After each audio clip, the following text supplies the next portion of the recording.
When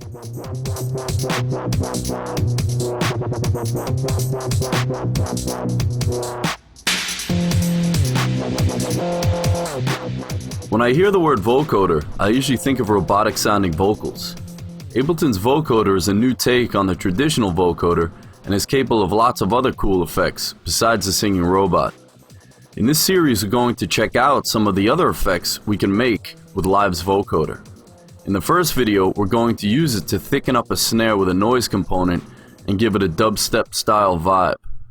Think of the gated reverb technique with a twist.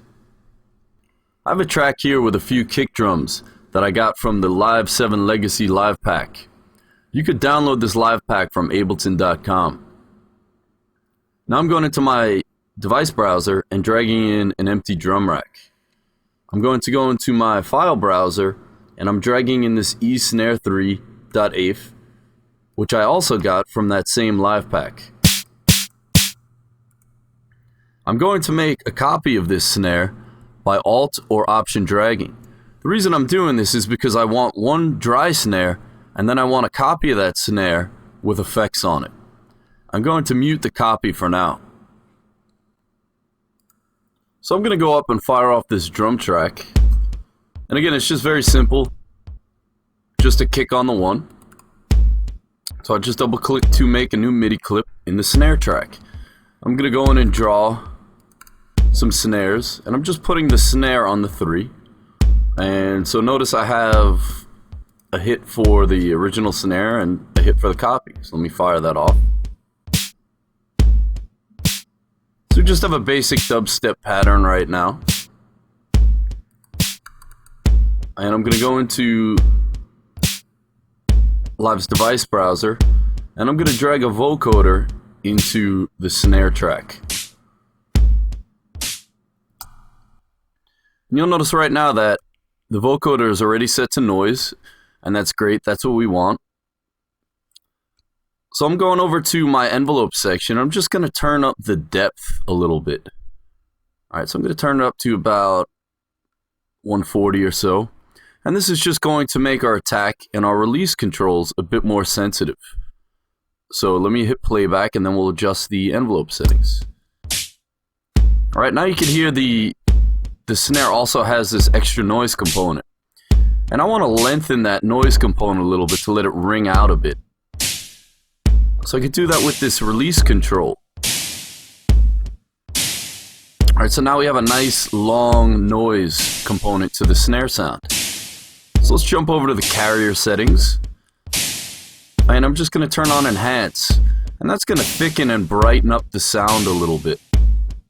And I think it helps out. Here we have our XY pad, and we could change the character of the noise. So notice if we move this to the left, we sort of have a reduced 8-bit kind of Atari style noise component right now. And back over to the right, it's full resolution. As we move it down, notice the noise component becomes a bit more brittle. Alright, and here we have a brittle and reduced sound. So I kind of like it right about here. I think this setting will work well. So let's jump on over to right here, which is the filter bank settings. And the first thing to check out is bands. We could change the number of bands we have with this drop down right here. And notice that the number of bands significantly changes the color of the sound. To my ears, more bands gives us a more gentle sound. Also, we can attenuate or reduce the volume of certain bands by hovering over that band and drawing in with the pen tool. So at this point, you might want to pause the video and explore the different colors we can achieve with different filter band settings. We can also get rid of some of the high frequencies with the range control. So notice right now that I switched the highs to 8.31 kilohertz. And that what this does is it limits the range that these bands take up. So the highest band now is going to end on 8.31 kilohertz. And we could get rid of some of the lows with the lower boundary. Okay, so now that we have our basic noise sound down, I want to add a few effects to further enhance and shape the sound. So I'm actually going to go back into the drum rack and I'm going to unmute the dry snare. So now we're going to hear the snare with the noise and the dry snare at the same time. And then I'm going into my device browser and I'm going to add an auto filter after the vocoder. And what the auto filter is going to do, it's going to help us out in two ways. First, it's going to get rid of the higher frequencies of the noise, those harsh frequencies.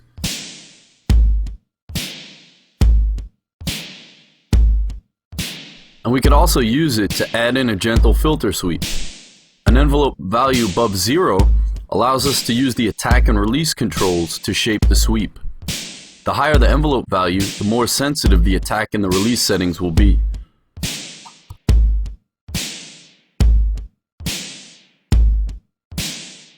And again, just play with the envelope settings to come up with something you like.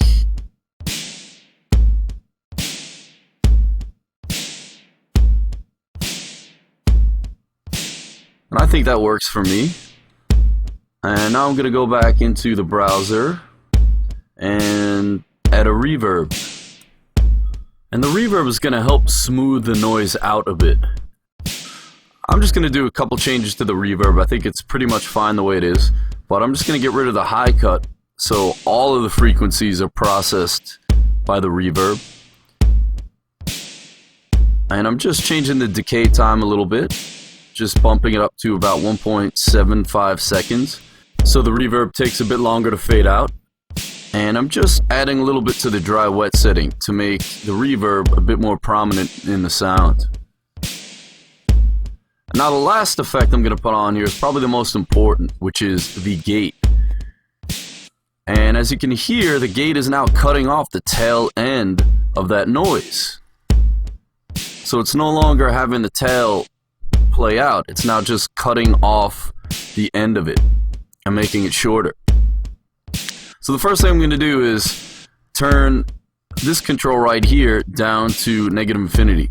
So when the gate is closed, when the level goes below the threshold right here, we won't hear any sound. Now I'm just going to adjust the threshold setting. And you can hear that the higher I go, the shorter that snare sound is. And I think that works fine. And now I'm just going to increase the release a bit. And that lets the tail ring out a little more. And that's a bit much, so I'm going to cut back a little bit.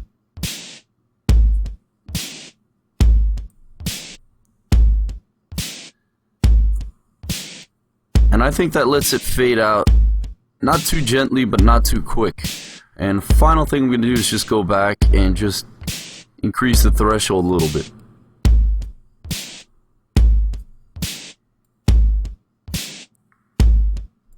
And again, go back and set these two controls, the threshold and the release, to taste. So if you want a longer tail, pull the threshold down and increase the release. I'm pretty sure we have the noise section of our snare down. So what I want to do is go back now and I want to kind of adjust the overall sound of the snare. So I'm just going to hit play. And I want to lower the noise part a little bit. And I'm basically just mixing the two. So the dry snare is a bit louder than the snare with the noise. And now I want to go back and I want to add some effects to the overall sound. So I'm going to add a reverb. And notice that I put the reverb after and outside of the drum rack. So it's going to affect all of the sounds in the drum rack, meaning both snares. And I'm just taking the decay time down a bit so the tail isn't too long. And the dry wet down a bit as well, so it's not as reverb sounding. And after that, I'm just going to toss in a saturator to kind of glue both sounds together. And I'm just going to throw it on medium curve. And I think that adds a nice overall punch to the sound. And that about wraps it up.